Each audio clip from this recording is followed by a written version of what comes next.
Hey guys, Dave here again, TMG. Today we are doing an oil change on a 2007 Toyota Corolla with the 1.8 liter. This is pretty much the same method for your Prius, for your Camrys, the Corollas, anything with that 1.8 liter four-cylinder engine. Anything that has the internal oil filter. And that's going to be the biggest part of this job. Oil changes are simple. On this car, it's still simple, but you do need to have the correct tools, and I'm going to show you today what that involves. All right, guys, so for today's oil change, we need a 5-quart jug of oil. I can't remember if this particular engine takes 4.5 quarts or 5 quarts. The Lexus CT, which is a 1.8 hybrid, takes 5 quarts, but my wife's Prius takes 4.5 quarts. And this one, I believe, is a 4.5 quarter, but we'll check all that at the end. So buy a 5-quart jug. I use synthetic oil. I'll use Valvoline. I'll use Mobil 1. I use Castrol. And I'll also get Napa because in the bottle, Napa is actually Valvoline. Today we're using Valvoline. We're going to need an oil pan. I'm using a ratchet. You can use a wrench. It is a ratchet and a 14 millimeter short socket. This is the oil filter cup that you're going to need. These are specific to Toyota engines. They do work on a couple others as well, but this one works on the 1.8 liter. And when I get the filter off, I'll show you exactly how this works.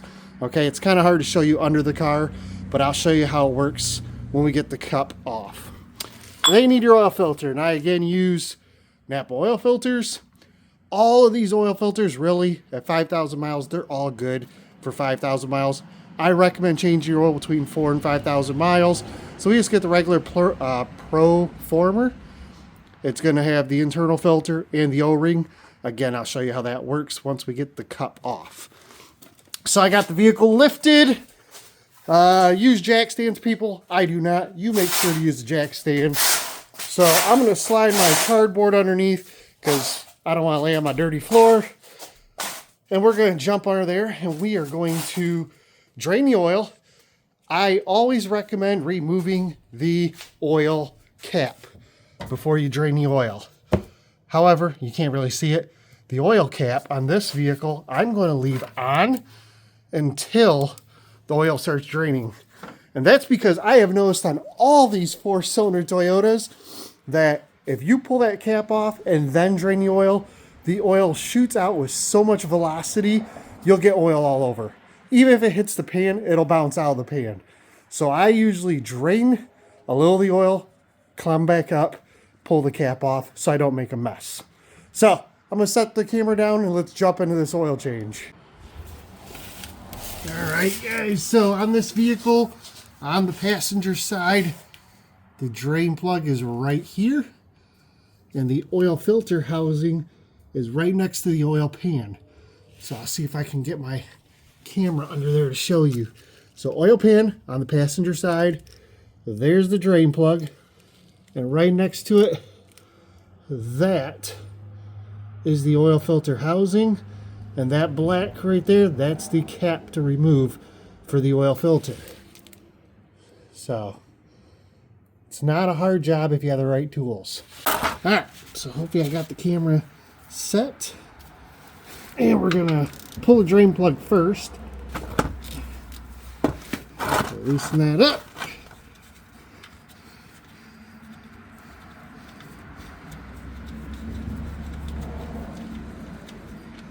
And there we go. See how much oil comes out for this little 4-cylinder? It just pours out and pretty darn fast at that.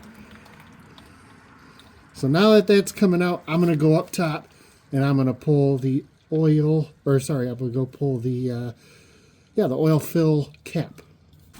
All right, guys, got the oil cap off.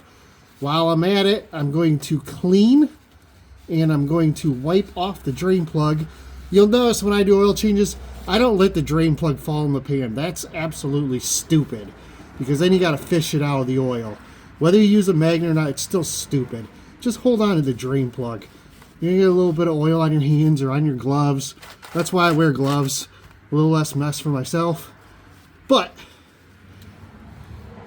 got the drain plug.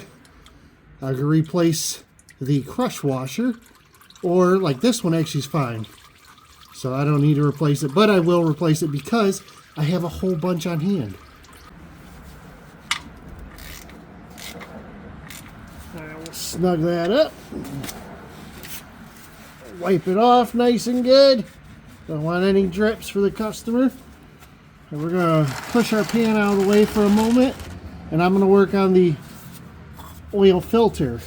Now I will cut this until I have the filter off, and I'll explain how this works once I get that off.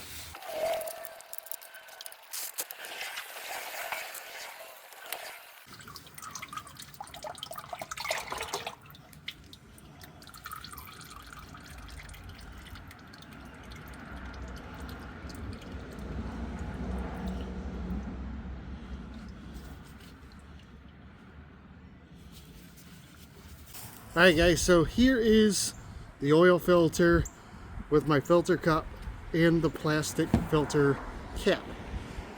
We're going to remove the old filter.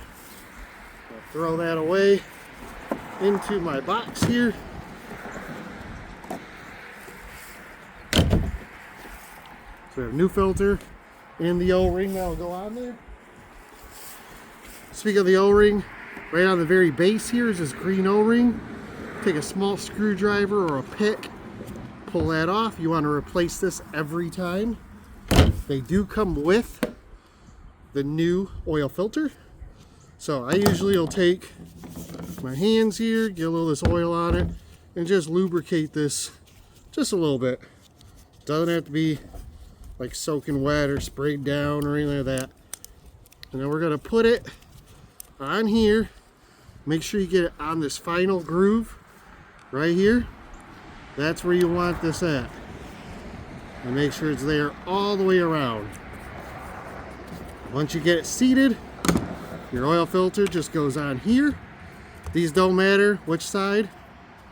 You can go this way, you can go this way. We'll go that way. Now I want to explain the cup itself to you. Okay, the way this tool works. So let me see if I can get this off. Alright, so this is the oil cap. And you'll see it has these little teeth on it here. I'm gonna look back here, make sure, yeah, okay, you see. So these are the teeth. There's one there, three there. My cap has 3 grooves and 3 grooves. Now what you're trying to do when you put this on is you want to line up these grooves, and that one goes in there. That's how this comes off. You can either use a 27 millimeter socket, or like I use, just put your 3/8 ratchet right inside there. But as long as this is on here and firm and you loosen it up, this will come off. I will say they are, as you can see, they're a bitch to get off. They really are. So what I usually do is I'll leave it on until I do the oil change. I'll tighten up, and sometimes I have to whack this with the end of my ratchet to get it to come loose.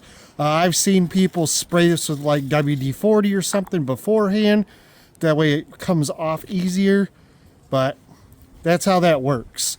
So you can get these tools at your local parts store. You can get them on Amazon. That's where I got mine. It was cheaper. You can get them from your tools shop supplier like Snap-on, Matco, all that. But honestly, as long as it fits this vehicle, as long as it's made for that vehicle, they're all freaking the same. Don't spend any more money than you need to.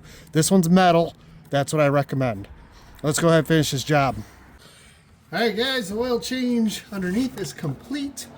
So we're gonna top the engine off, and we're gonna start it, and then we're going to check the oil level. So I don't remember if this is between 4 and 5 quarts. That I know. I just don't know how much. So we're going to put 4 quarts in it. We're going to start it. We're going to check for leaks. Let it build oil pressure. And then we will wait about 2 minutes and start checking the oil level. Well, cap on tight. 4 quarts in. Let's go ahead and start the vehicle.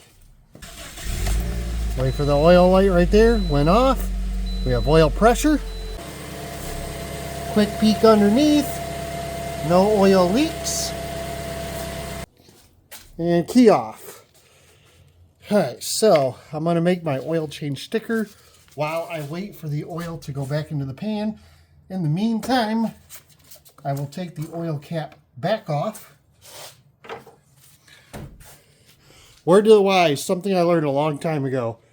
Put your oil cap right in the hood latch on almost every vehicle. Not all, but almost every vehicle you can do this. The reason why is you can't shut the hood without having the oil cap on. This will stop you from starting your vehicle and driving off, or a customer's vehicle, without having the oil cap on the engine. It happens all the time, guys. It really does. So, oil cap goes in there. You know what? You might fucking break that thing if you slam the hood down. But you know what? I'd rather spend $5 on oil cap that I broke of a customer's than $2,000 putting a motor in a car. Put it right there. Save yourself a shitload of money. Alright, we're going to check the oil level now. Like I said, I only have 4 quarts in it, so I expect it to be low. But I'd rather it need to be topped off than have too much in it. So yeah, right now I am a half a quart low. But the oil level is right there. That's the full mark. That's the 1 quart low mark. Oil level's right there. So this car will take 4.5 quarts. And now, as you can see, the oil is right on that dot right there. So not overfilled, right on the money, 4.5 quarts. So while I had the customer's vehicle in, by the way, oil cap goes back on. So when I do an oil change for customers, I top off the washer solvent. I make sure I don't leave any oil behind. I check their engine air filter. I'll also check transmission fluid. And I also do a walk around the car, check lights, etc. I give my customers a full inspection when their vehicle's here. Now, if they had any concerns, which I do ask them ahead of time, you know, I could pull the wheels and check their brakes. Any other concerns, I go ahead and look at that. But I've already done spark plugs on this vehicle. I've actually already done a drain and fill on the trans. Neither of those are due anymore. So what we're going to do is we're going to button this up. I have an oil change sticker ready. I'll put that in the window for the customer. And then I will have them come pick up their vehicle.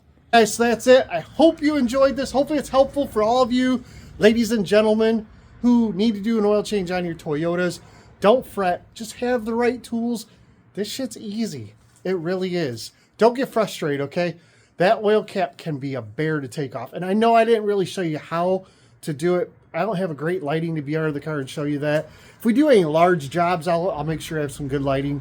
But really, like I showed you with the cap, you just put the tool on the cap, on those little 3 little teeth, put your ratchet in reverse, and just push. They can be really stuck, especially if they're overdue on their oil change. But it's not that hard. They do come off. And once you turn it about 2 or 3 times, usually you reach up with your hand and spin it off from there. Just have your oil drain plug or oil drain pan under it, because you will lose some oil from there. And then I leave that under there while I pull the cap out, change the filter, put the new O-ring on it, and then put it back together. And the same thing. It doesn't need to be pushed hard or anything. You set the cup back up there with the new filter in it, and you start threading it, and then you just snug it up. It'll actually bottom out against the plate, and you just make sure it's tight, and you're good to go. It's super simple. The right tools for the job always help. Plain and simple. Take it from me. That's my little tip for the day. Don't shortcut yourself. The right tools for the job will always make it easier. You can do it, and I have done it, and I do it without the right tools sometimes. But I look back usually and go, I should have just bought the right tool. So that's going to do it, guys. Thanks again. Appreciate it. Leave a comment down below if you have any. Otherwise, I'll try and get another video out next time I do something. I think this summer, we're going to do an oil change on my Spider. This is a 2017 Can-Am Spider. It's got like 4,000 miles on it. I bought it at 4,000. Maybe it's got like 4,500 miles. So we'll probably do an oil change on that here in about another month or so once I get it out. I did have it out a couple days ago. New wheels on the Mini.